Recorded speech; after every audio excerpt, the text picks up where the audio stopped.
In a small apartment in Tokyo, a woman wakes up before sunrise. She doesn't check her phone. She doesn't rush. She folds her blanket into a perfect square, wipes down her kitchen counter, and steps outside to sweep the small patch of street in front of her home, a street that isn't even hers to clean. No one told her to do this. No one is watching. And yet, across Japan, millions of people begin their day this exact same way. Why? What do they know about peace, order, and calm that so much of the modern world has forgotten? By the end of this video, you'll understand 7 simple Japanese habits, habits so quiet you could miss them, that create some of the most peaceful, clean, and organized lives on Earth. And the most surprising part? You can start using every single one of them today. We live in a world of clutter. Cluttered homes, cluttered schedules, cluttered minds. Notifications pull us in 10 directions before breakfast is even finished. Stress has become so normal that calm feels like a luxury. But in Japan, something different happens. Homes stay tidy without becoming showrooms. Streets stay clean without an army of cleaners. People move through their days with a quiet steadiness that feels almost impossible to imitate. This isn't magic. It isn't culture nobody else can access. It's habit. Small, repeated actions, practiced for generations, built into daily life so deeply that most Japanese people don't even think of them as self-improvement. They simply call it living. Today, we uncover 7 of those habits and the deep psychology behind why they work. Habit 1. Danshari, the art of letting go. The first habit begins with a word, Danshari. It combines 3 ideas: refuse, dispose, and separate. Together, they form a philosophy of living with only what you truly need. Danshari isn't about owning nothing, it's about owning on purpose. Every object in a Japanese home is often asked a silent question: does this still serve me? If the answer is no, it's let go, not out of coldness, but out of respect for space and for peace of mind. This habit is rooted in a culture shaped by small living spaces and centuries of Buddhist influence, where attachment to material things is seen as a source of suffering. When a person releases what no longer serves them, they're not just cleaning a shelf, they're clearing mental weight. Psychologists have long confirmed what this philosophy intuitively understood. Cluttered spaces create cluttered minds, and cluttered minds create anxiety. Danshari flips that cycle. Less clutter, less noise, more clarity. You don't need a minimalist Tokyo apartment to practice this. Start with 1 drawer, 1 shelf. Ask honestly, does this add value to my life? If not, thank it and let it go. Habit 2. Seiza and the ritual of cleaning. In Japanese schools, something remarkable happens at the end of every day. Students, not janitors, pick up brooms and cloths and clean their own classrooms. This tradition, called soji, isn't punishment, it's education. From a young age, Japanese children are taught that cleaning a space is a way of respecting it and respecting themselves. The floor you kneel on to clean becomes a small act of humility. The desk you wipe down becomes a quiet act of gratitude. This is why, even as adults, so many Japanese people clean not because a mess is unbearable, but because tidiness is treated as a form of self-care. A clean environment isn't the reward for a good life, it's believed to be one of the causes of it. There's real psychology here too. The simple physical act of cleaning has been shown to lower cortisol, the stress hormone, and increase feelings of control. When the world feels chaotic, a 5-minute tidy-up can feel like taking your life back, one small corner at a time. Try this tonight. Before bed, spend just 5 minutes resetting one space, your kitchen counter, your desk, or your entryway. Notice how walking into that space tomorrow feels different. Habit 3. Ikigai, a reason to wake up. On the island of Okinawa, home to some of the longest living people on Earth, researchers noticed something curious. Many residents didn't have a word for retirement.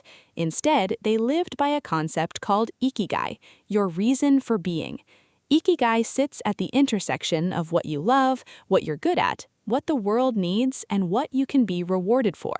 But more simply, it's the quiet answer to the question, why do I get out of bed this morning? This isn't about finding a dramatic life purpose.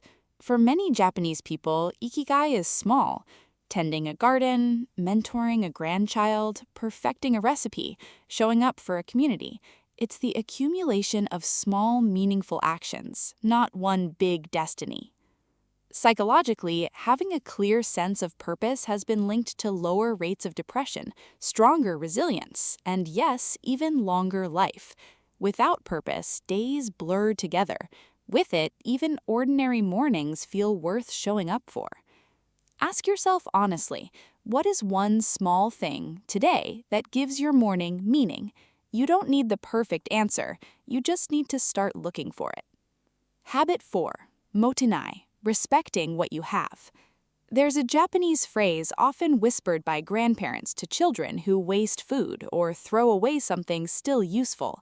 Motenai, what a waste. Or more deeply, this deserves better than being wasted.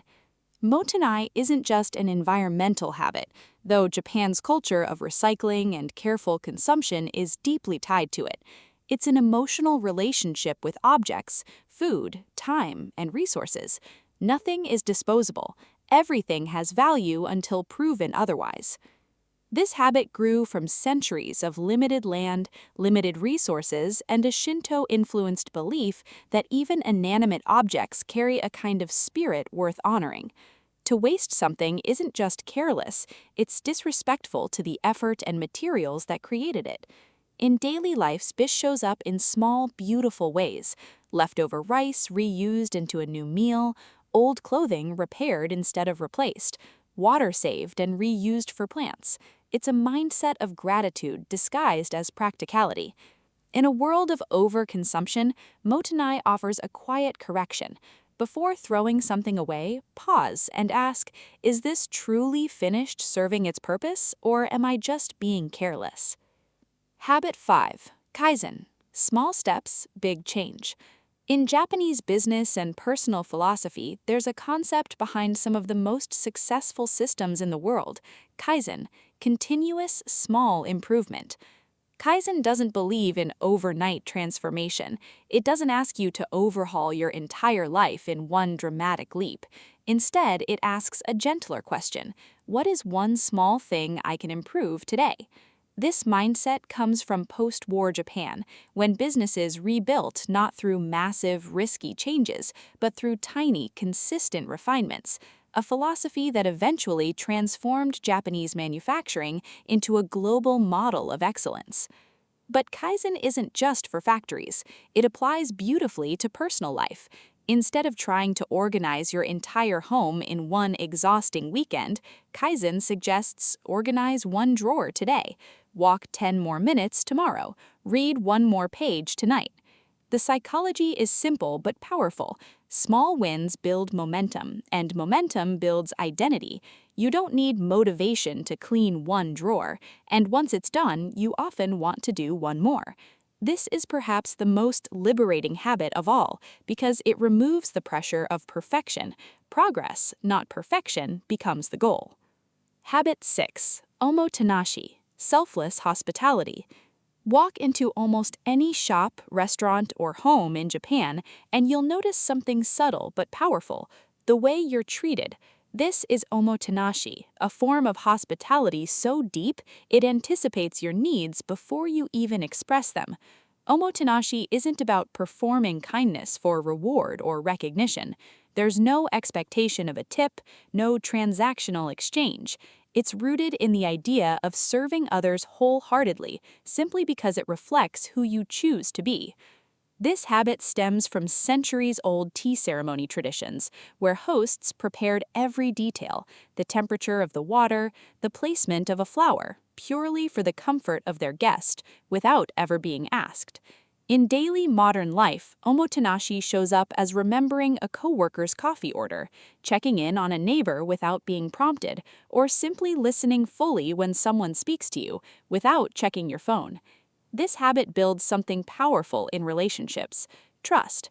And trust, research shows, is one of the strongest predictors of long-term happiness and reduced anxiety in both personal and professional life.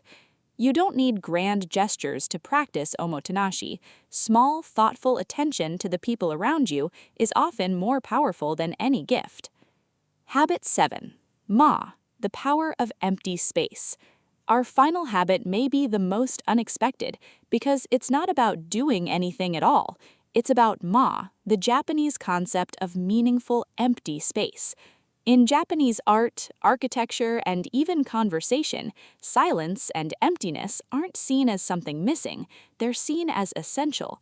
A traditional Japanese room often contains very little furniture, not because more couldn't fit, but because the empty space itself holds value. It allows the mind to breathe. This philosophy extends into daily life. Many Japanese people are comfortable with pauses in conversation, unscheduled time in a calendar, or simply sitting quietly without needing to fill the silence with noise or distraction. In a world addicted to constant stimulation, music playing, notifications buzzing, screens glowing, Ma offers something radical: permission to do nothing and let that nothing be enough. Neuroscience supports this ancient idea. The brain needs unstructured time to process emotions, consolidate memories, and reset from stress. Without Ma, the mind never truly rests. It only pauses between distractions. Try building intentional emptiness into your day. 10 minutes with no phone, a walk with no destination, a quiet room with nothing playing. Let the space be enough. 7 habits, none of them loud, none of them complicated, no expensive tools, no dramatic life overhaul, no perfect 5-year plan. Danshari teaches us to release what we don't need. Suji teaches us that care for a space is care for the self. Ikigai gives our mornings meaning. Motenai teaches gratitude for what we already have. Kaizen reminds us that small steps create real change. Omotenashi shows us the quiet power of thinking of others, and Ma teaches us that stillness isn't empty, it's essential. Together, these habits don't just create clean homes or organized calendars, they create something deeper, a peaceful relationship with your own life. Perhaps that's the real lesson hidden inside Japanese culture. Peace was never something to chase, it was something to practice, quietly, consistently, one small habit at a time. So tonight, you don't need to change your whole life. You just need to fold one blanket, clear one drawer, sit in one moment of silence, and begin.